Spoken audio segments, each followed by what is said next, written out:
Good afternoon, friends and followers of Lunch with Faride. Happy Monday. I hope you're having a terrific start of the week. Here we go. It's the last week of October, so let's make this one count. Today I want to introduce you to somebody who's creative, who's an amazing lady who started something that she was so passionate about and took it to a whole nother level. I'm so excited to introduce you to her. So stay tuned. If you have a creative mind, if you want to know what lighting works, what pose in a photography will work better for you or enhance you, stay tuned. Okay, we'll be right back. Let's get this show started. Nothing can stop me. I'm all the way.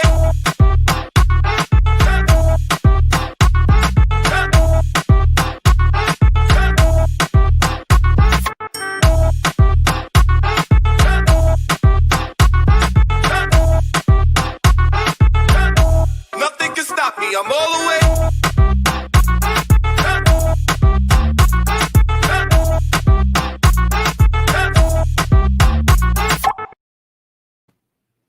Well, hello. I hope that music got you all pumped up because we sure are.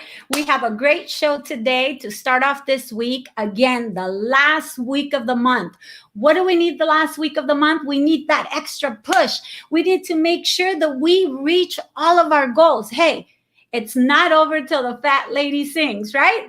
There's a saying out there. So we got a few more days to go. So make sure that today, hopefully you're having some good lunch, but I'm going to bring my guests because together we're going to have this dynamic that is going to pump you up. So hopefully you're ready. And if you're listening to us, make sure that you bring the comments. So we're going to bring her on and then we'll do our homework. All right. I want to introduce you to the coolest girl that I've met in San Diego,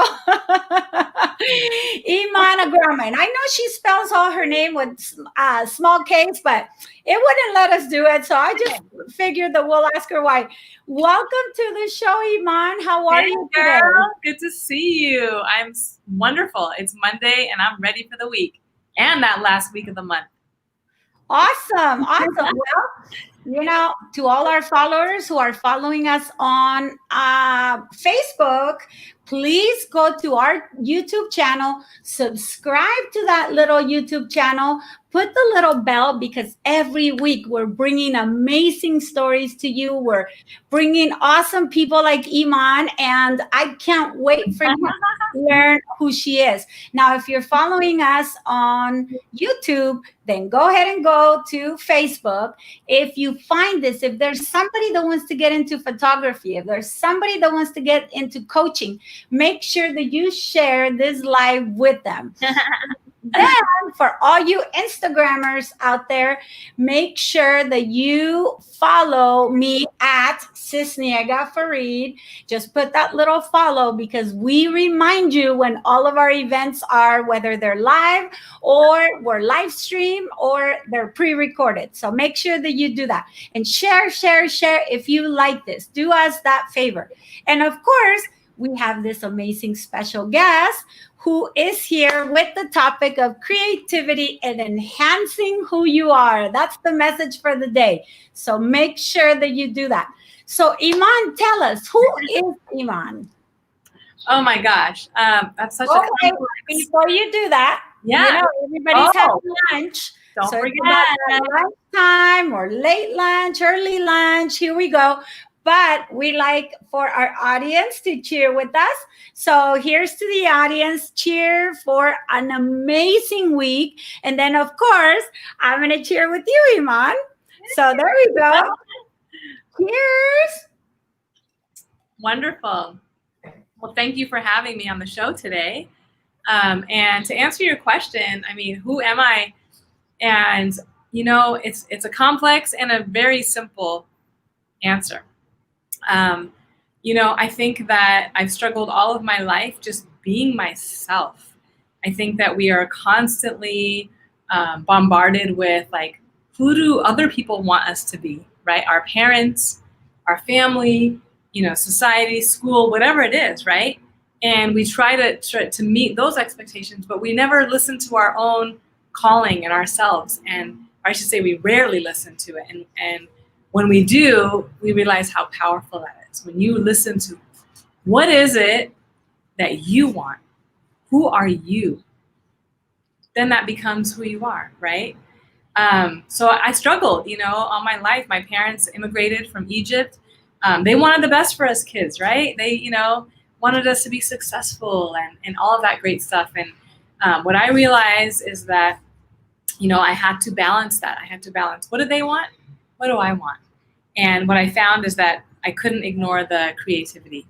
I couldn't ignore the true artist in my heart. My mom is actually an artist. She's an artist. She taught ancient Egyptian art in Egypt. Wow. Yeah. And she kind of gave that up to raise us, to, 4 kids. She raised us and she gave up her art and it broke my heart as I realized later in life, like, wow, like she really kind of gave up her passion, of course she loves us and all of that, but like there was this, this part of her that's missing. And so I decided I wasn't going to repeat that narrative, that I was going to define who I am and make sure to model that for others who want to be creative. That's awesome. That's beautiful. We have very similar stories in regards to being motivated by our mothers. Yes. But that goes true to a lot of the listeners today, whether you're a guy or you're a girl, stuff that identifies you. And if you already know who you are, and then you develop that throughout your life, right, then nobody can take that away from you. Do you agree with me? Like, it's something that you go and should move you, because who you are, you were made very special. So I can't wait to hear more about you. So you're Egyptian. Yes, I'm Egyptian. Yes. I was born and raised in the US, but my parents immigrated from Egypt in the 70s. Wow. Okay. In the 70s, I'm not going to tell you my age, but about when I was born. But all right. Okay. Yeah. So how has that influenced the Egyptian? Have you grown up with that influence in your house? Yeah, 100%. Yes. And, my parents always said, oh, you kids, you're so Americanized. I said, well, if you wanted us to be Egyptianized, then you should have raised us in Egypt. And so it was always, kind of this battle of bicultural, right? And then there's, I grew up in the Bay Area in California, and there's not many Egyptians there. And so, everyone just thought I was Latina. And so I finally learned Spanish so I could tell people, like, yo soy Egipta. Because that was good. That was good. They would think I was pretending to not be Latina, so I wouldn't have to hide that I couldn't speak Spanish. Wow. Well, there's a Spanish message here for you, so try to read it. Okay. Is it saludos? I don't have my glasses. These are my actual prescription glasses. Yeah, put them on. Saludos desde Costa Rica. Oh, welcome from Costa Rica? Yes. Costa Rica. All the way from Costa Rica is watching this interview today. So, gracias. Saludos. Which is mucho gusto. I have a little bit of Spanish, but again, I learned that because people just assume, growing up in that area, in San Jose, California, right? Yeah, you're in a predominantly Latino community, and then you have that olive skin tone. So yeah, anybody will get confused. Yeah. But all right, Frank, let's say hi to Frank. Hi, so Frank. Hi, watching you. Yeah. There's Jorge cheering with us. I see it. Interestingly, in Espanol, eeman es como magnet. See? Yes, that's what it means. Eeman means magnet. Magnet. And so people would always say, oh, your name is eeman es como magnet. And I say, oh, I didn't know. In Arabic, it actually means faith. And that's for me, keep the faith, right? Keep the faith. So eeman in Arabic means faith. In Espanol, es como magnet, right? And I love it because I do have a magnetic personality, as you do as well. And so I feel like it kind of speaks to both. But in terms of growing up Egyptian, it's always kind of navigating, right? Like, how much of that do I express? How much, people just, they don't understand. I mean, they would say stupid things like, oh, Egyptians are extinct. They have the pyramids. And I'm like, no, like we're real people. Like they're, it's not just ancient Egypt, Look at our friend Joe. Joe, hi, Joe. No, I only know Happy Monday. He says, I only know food in Spanish. And then he goes, wait, check this out. Burrito. Stop it, Joe. Oh my goodness. Well, I Taco. He's making me hungry now. Salsa. Enchilado. Yes, he says salsa. It's so funny because before I knew Spanish, I was in college and there was a little taqueria on campus. I was at UC Santa Cruz and there was a little taqueria, and the owner, Victor, he would always speak to me in Spanish. And I said, I don't understand. He said, oh, yes, you do. You're pretending. And I said, no, I don't understand. And all I knew was the food. I only knew the food. Queso, carne asada con, queso. Oh, wow. Asada. You have that accent, though. I mean, it's very similar. Yeah. Like, do you guys have that? Do you guys roll your R's? Do you? Yeah, you roll it. Yes. Nice. Nice. And, you look at Egypt and the Mayans and the pyramids. I mean, we're all connected, right? And so, but anyway, this guy, he would insist that I knew Spanish, and that's why I finally decided to take Spanish in college. I was like, I might as well just learn it, because, yeah. And I don't practice, so I'm not very fluent. I can understand more than I can actually speak. But anyway, I mean, it's we look at culture and there's so many connections, right, that we have with different cultures, and growing up, especially in California, right? We have, it's very different, I think, than like the East Coast or anywhere else, and we have to really look at like, what do we have in common in our cultures, and how can that help us connect? I think it's why you and I connect so well. We have some similarities that you really can't.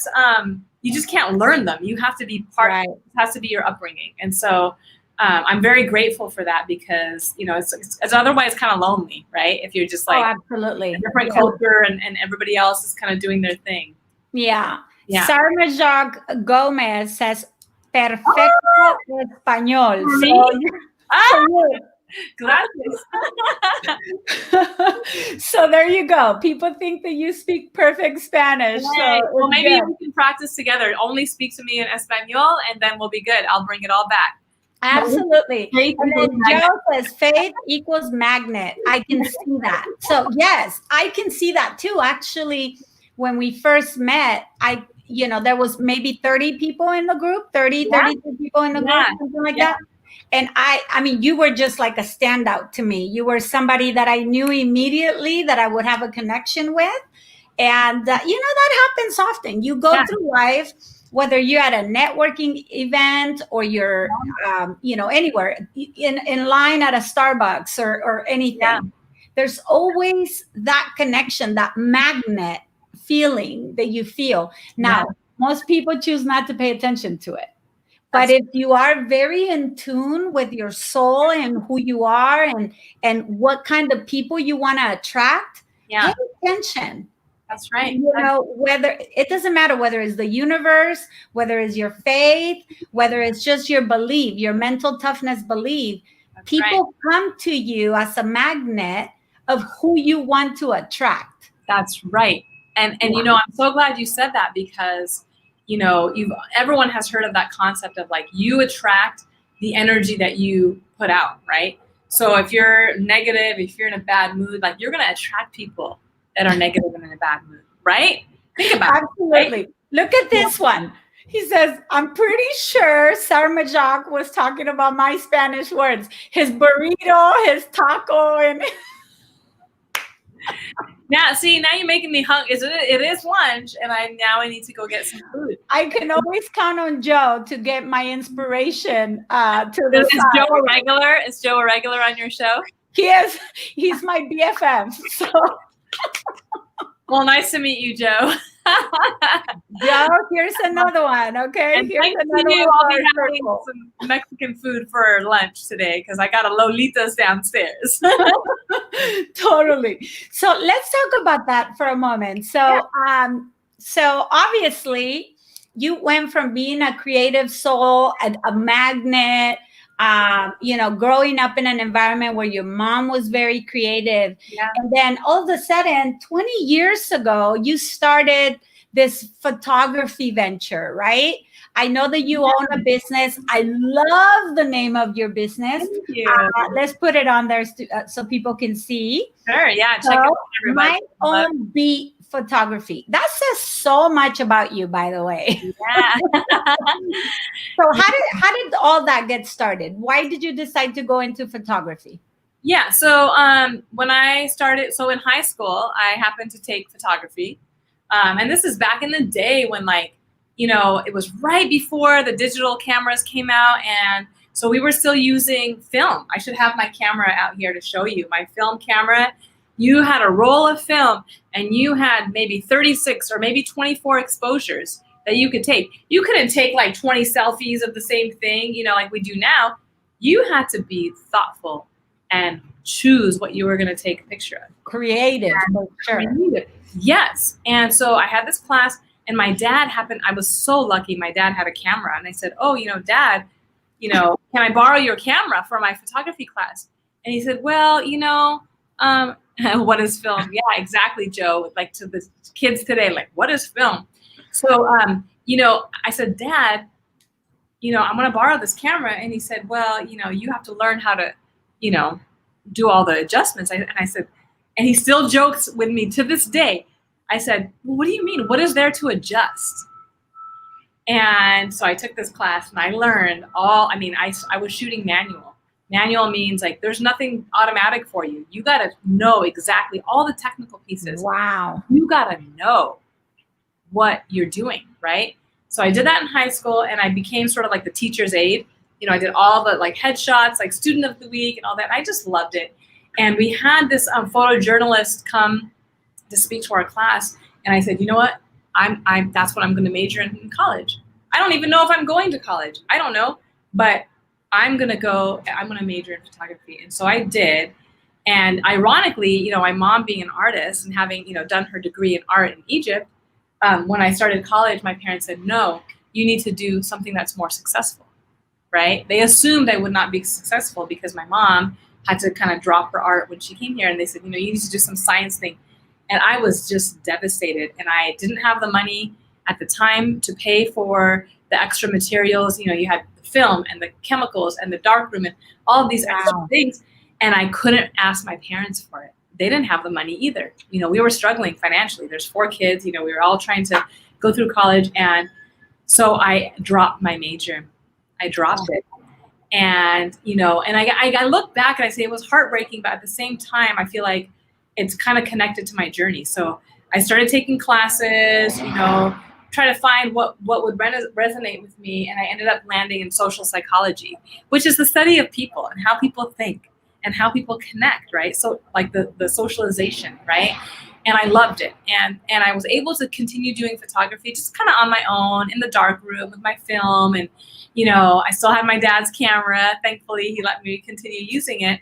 And, and I ended up getting kind of really good at what I was doing with psychology and went into the field of working specifically with college students. I did my master's in counseling and working with college-age students, dealing with trauma. I work at the university now. I work with students who are suicidal. There's a lot of things going on in the world right now, but it's very connected to identity, right? And so being able to know and be connected to my story, I help them connect to their stories, right? I have a lot of students who don't major in what they want to major in because of their parents, right? Right. And, and so. Well, and then another thing, let me interject there for a second. Another thing you said, a lot of people leave what they really are passionate about because of the money. They think that they can't afford it, or it's going to be a journey where they need to have some type of stability financially. And at the end of the day is, yeah, you may need to sacrifice certain things that only money could buy. But if you Yeah. really want something, if you want it bad enough, you could circle around to get that That's right. that desire back. So And you have to stay true to yourself. And I think that, you know, when you look at the world, it's like the world is always going to put these barriers, you know, in front of you. How are you going to deal with those barriers? Are you going to give up? And, you know, or are you going to keep just working through it? And so that answers your question about the my own beat. So finally, when it comes to, you know, what I ended up doing. So I got my master's degree in psychology, counseling. I was very successful. And, you know, there was this sort of void in me. I knew, you know, I was still doing photography. I was taking pictures. I finally got a digital camera, you know, all of that. And there was a void. And I said, you know what? This was my passion. This is what I want to do. Okay. And at work, you know, it's funny because people would complain. So this is my work in counseling and working at the university.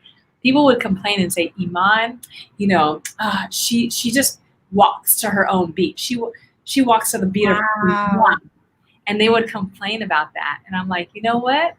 I like that about me. that's right, girl. Oh my goodness. I love that. I got goosebumps when you said that. Yes.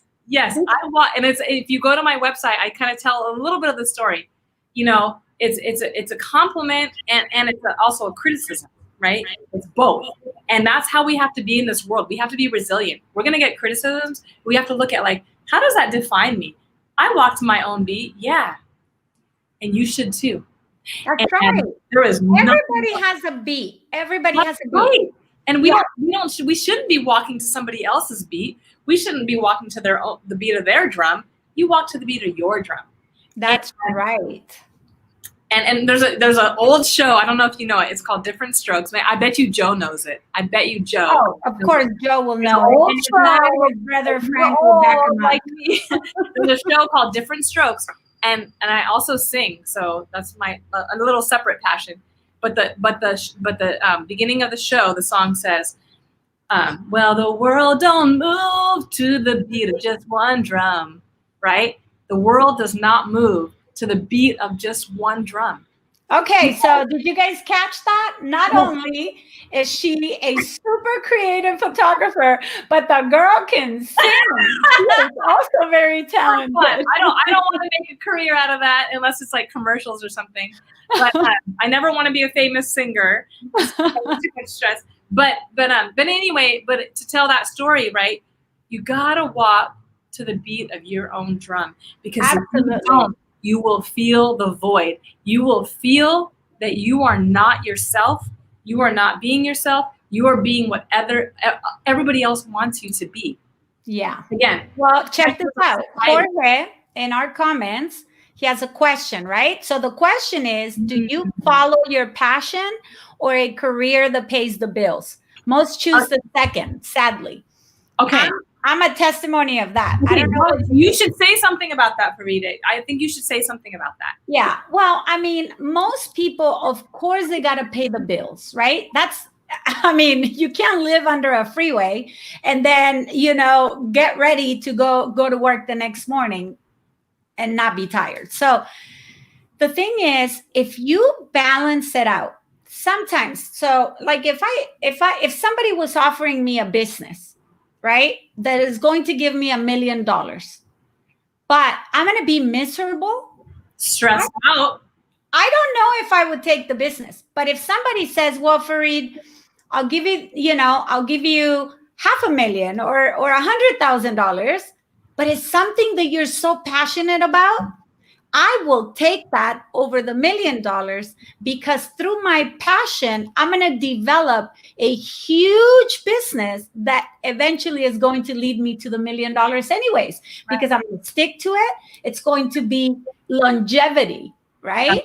Versus temporary gain. So a lot of people that work, let's say if you have a boss. So I'm not one to have a boss. I will never be able to have a boss. Okay. I'm super independent. I own my own financial agency and my public speaking agency. So why? Because I cannot have somebody tell me or judge me on how much I'm worth. That's right. Because I have so much passion inside of me to give that my passion, plus hard work is going to take me to make the same amount, if not more, of that job that somebody's trying to pin me under. Do you follow me? Yeah. So yes, and so to answer your question, Jorge, I think what Faride just said right now. The reason why she and I met is because we're pursuing a related but new passion that we each have in doing, voiceover commercials. I mean, come on, like who would have thought of that? You tell anybody, I want to do commercials, and be like, why are you going to do that? That's a waste of your time. You're not going to make any money. Somebody will tell you, anybody will try to shoot you down the minute you share your dream with them. That's the people that you ignore, and you move on and you keep at your dream. In terms of paying the bills, people say that, you'll live to your means, right? You have some pretty wealthy folks who are like, oh, I don't have enough money, but they're buying, $800 watches. I'm like, I don't need a watch. right. You live to your means. And some of the happiest people I see actually don't have a lot of money. I live here downtown, as you can see here in my background, and I walk around. I mean, there's some homeless people, and I kid you not, I was on a walk the other day, and I saw, what looked to be a homeless family. Okay, a man and a woman, and they had a child.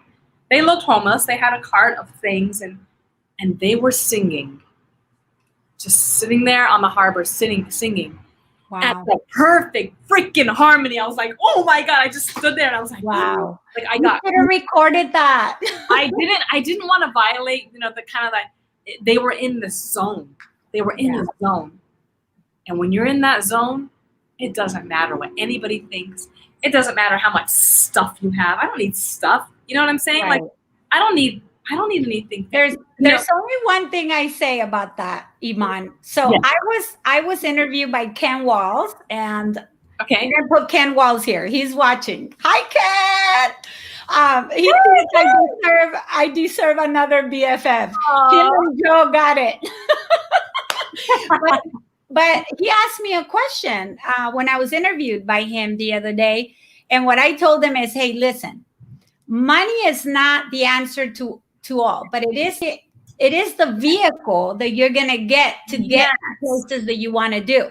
Right. But if I am sad, if I am crying over a heartbreak, or maybe a business that went down the drain, or I don't know, I broke my leg or whatever, I don't know about you, Eeman, but I'd rather cry inside a Lamborghini than inside an old 70 Honda. Okay, so and to kind of complete my thought on that, am I saying like, oh, we should be homeless and happy?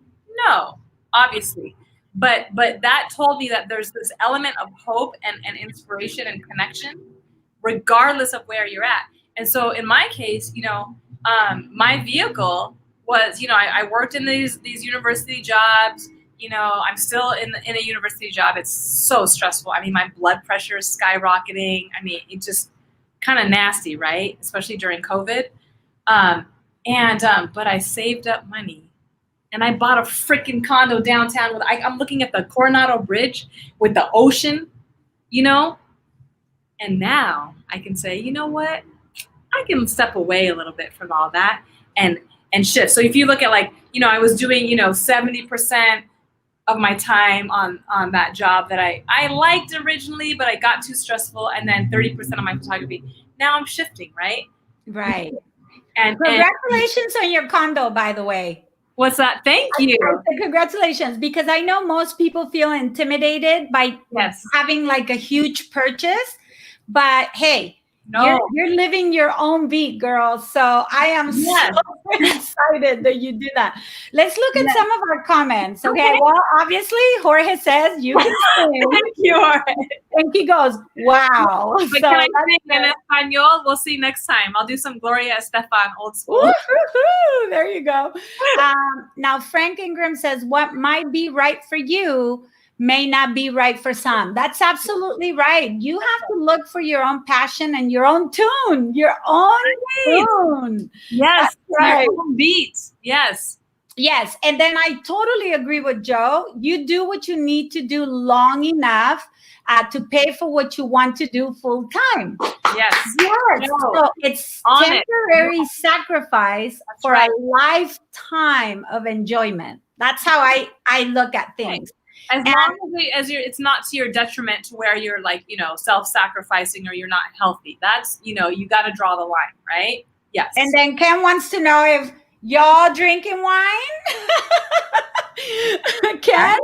Is it Friday? Oh, wait, it's Monday. But Monday, Friday. We'll leave we'll leave it to his imagination, Eeman.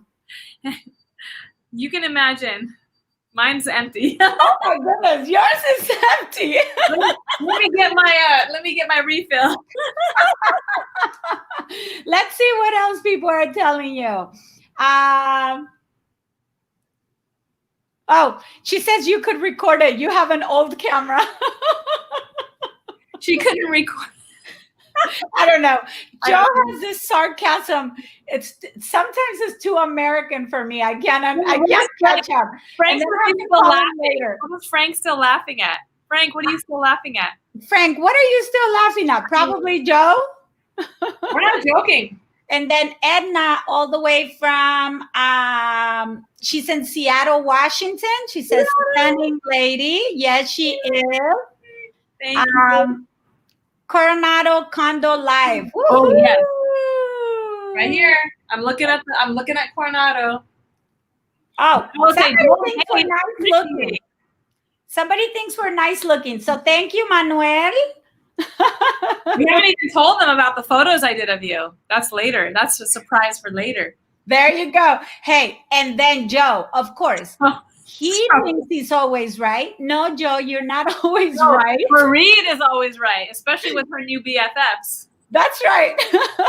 Ken, I think you got an upper hand on this one with Joe, okay? So. All right, Ken Wills. It says, did you notice the accent she put on for Ken's comment? Was it me? I put on the accent, or you might put on the accent? I think they're distracting us now. I think y'all are trying to distract us. Oh, there's Joe. He says, Eeman couldn't record the family singing because she has an old camera. I got old cameras. I got new cameras. I got iPhones. Talking about that. I'm going to do a session on how to take stunning photos with your iPhone and how to edit them in a stunning way. Stay tuned. That's right. And she'll be a regular on our show. It's not free. Hey, so let's talk about it because we got only a couple minutes left. Okay. Let's talk about how much fun we had on Friday. So we had a photo shoot. And I have to say, you're super creative, super talented. There's things that you saw that most photographers wouldn't see. And so let's talk about that for a little bit. What makes it such a successful photo shoot? Well, I love it when, people have like a general expectation, but not like I need to get this shot with the, they're not so stuck. And that's, you were kind of like, I want some images for this, I don't want to spill the beans. I don't know if you've shared, but you have a specific need for these photos. And, but then you were like, I want to kind of see where it goes. And we knew that we had a general theme of downtown. And actually, Edna's asking about what's my favorite photography style, and I'll talk about that. So I generally do portraits, but because of my psychology background, this is how all of the backgrounds connect, right?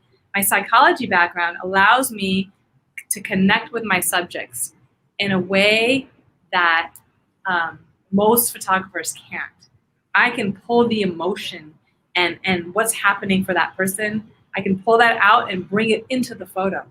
And so we had a general idea of downtown. We want to do downtown. We were going to walk around, do different things. Turns out, little secret for you, we never left the building. I know. We were supposed to show you this. Oh, look at this. And I'll give you a peek. I'll give you a little peek on which one is that one? Oh, yes. I don't know if there. You guys see it? Yes. I can also do a share screen or whatever is easier, but no, don't share nothing. No, okay. You guys have to just wait. You just have to wait. What's the silver background? Joe says, I love all the silver background. Are you talking about mine? No, because you said that we found the silver background. So, you know, so it was really cool because we were just walking to our destination. And then all of a sudden she said, come, I'm going to show you how pretty my complex is. And so we get into this complex. There's some statues, like scary ones, you know. And then all of a sudden we're walking and we see this sparkly, like wall. Yeah. And then Eeman goes, oh my God, the dress you're wearing against that silver background is going to be phenomenal. So I looked at it. It looked gorgeous, right? But then once I saw, she's like taking the photo and going, I got to show you. I got to show you. I got to show you. I know. Did I send you that image of a sneak peek of that image? I mean, it's absolutely stunning. We're not going to show it because it's going to be for that cover of that magazine. So we'll show it then. But it was a lot of fun, you know. And what I can tell you, okay, wait. The silver background is on your Facebook page with Faride in the red. Oh my God, I can't remember that. It's not. No. They went to my Facebook? Maybe they went to my Facebook. Did you? Okay, I'll tell you what I gave a sneak peek of. So there's an image of us taking the photos from above, and then the actual of what I got, and I put that. So Joe, you must have gone to my Facebook. Oh, and he copies it and puts it on there. Okay, it's okay. I think it's okay to show this version. No one's gonna. This is what Joe saw. Look at that, girl. What is that? What is that? Come on. What do you want? Okay, I'm embarrassed. I'm blushing now. Look at that. I mean, talk about gorgeous. I mean, first of all, you're just gorgeous, which makes it easy for me. But you know, I always say no. I say no to photo shoots with ugly people. No, I'm just kidding. I'm kidding. You know what? So I think Edna asked about what is my style. My style is to help people feel beautiful as they are, and find their beauty. When I can take someone who says, "Oh my God, I hate photos. I don't blah blah blah blah blah," to looking at their photo, going, "Oh my God, this is me," I win. That is the gratification for me. My style is to pull out that personality, right? Absolutely. Yes, and yes, she is. That you did. That you did. And I have a secret to tell you that I never told you previous to the photo shoot. And you don't know me long enough to know that about me. And look at how you attract what you are. Okay. So in my family, I'm known to be the bedazzled person.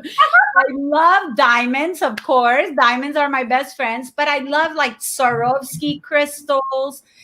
When I used to be a designer, and I did a lot of designs for brides and Miss California and Miss Teen USA and all that. When I used to design for them, the reason why I design is because I like to do all of the crystals. And I loved it. And look at this. We were walking. This is not a studio photo. It was actually just a wall in an odd place that had sparkles. And she was able to capture that bedazzle moment for me. Right. That's right. So, you know. Oh, how cute. Thank you, Joe. Thank you. Oh, that's right. I mean, that made it a little bit easy on me to take your photos, Faride. But honestly, you know, that's my style. My style is to make the entire photograph speak to that person.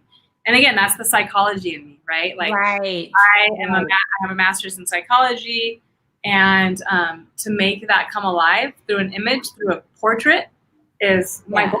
right? And I think there's something about you that you told me before, and I want to mention it because I know you're also a strength coach. You teach yes, people how to get their yes, strength out. yeah, But there was something you told me the other day, and you said that one of the things why you love teaching is because sometimes you find very special students that maybe couldn't afford to have a photography session, and you actually give that to them. I know in your page you have some amazing photos you showed me, and that's worth mentioning. You use your passion to give, your talent to give to people. You're blessed for 120 years, girl, so you're good. Thank you. Yeah, and again, it's like, it's one of those things where, I forget who asked the question about the money, versus, and for me, it's that karma. It's what karma are you going to put out there? And I have a lot of students that, they would love a professional photo shoot, but they can't afford that. Their families can't afford it, right? And my prices are pretty standard, but still considered expensive for a family that's barely making it, right? Right. And so I had a student, the one that I showed you when we took the chair to the forest, that one, right? She was a student, her father was diagnosed with cancer. She actually worked in my office, and, I got to know her so well. And actually her father had a crush on me, which was actually really cute. But I said, you know what, let's do your graduation gift. Let me take your photos. And I mean, her dad died like soon after that. He got to see those images, and he passed away. And, it breaks my heart, but like, she was not only doing school, but she was also supporting her father with cancer, like, come on. Yeah. So I think that, that's beautiful. Things people who deserve it, and they work really hard, and they just, for whatever reason, they're just not making that money. They're not, absolutely. It's society is that way, right? Like, that's right. Well, you guys know, follow eeman. She's more than a photographer. She's more than a creative soul.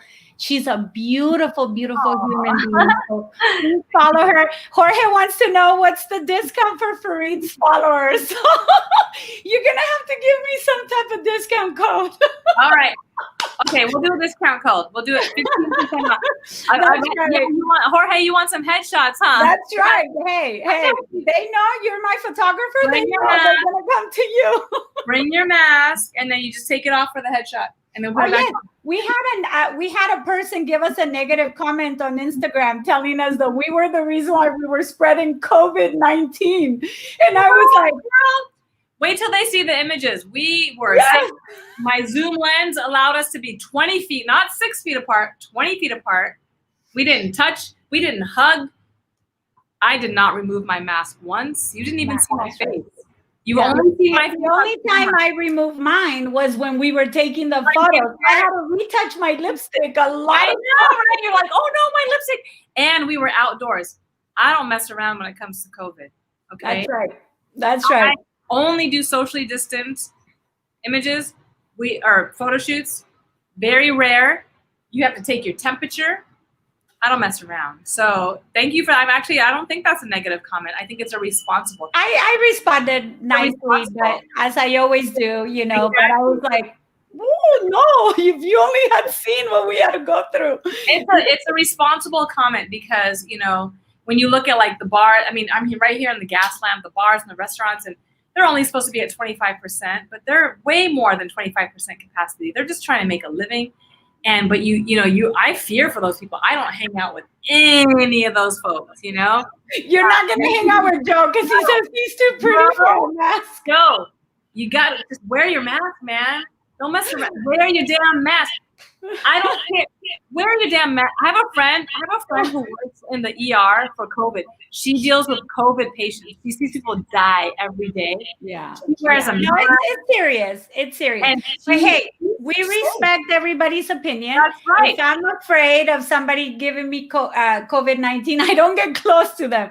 And we're going to end the show by a good comment of Mo. Mo says, never justify your actions to negative folks. That is right. We never do, right?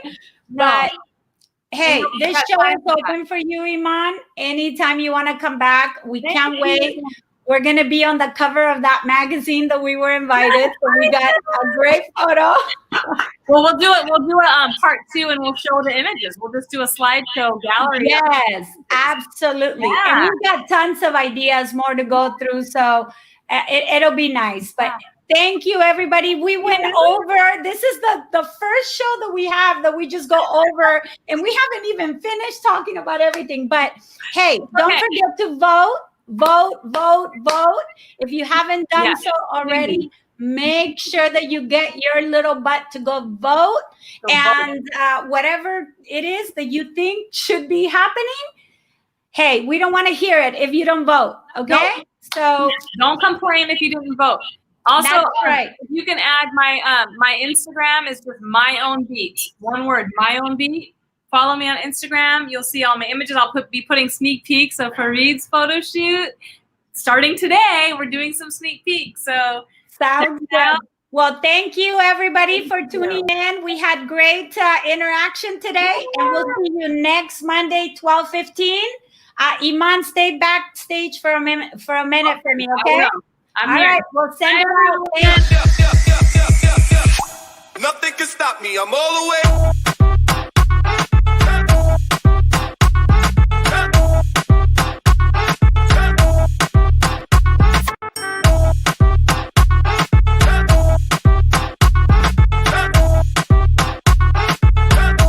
Nothing can stop me. I'm all the way.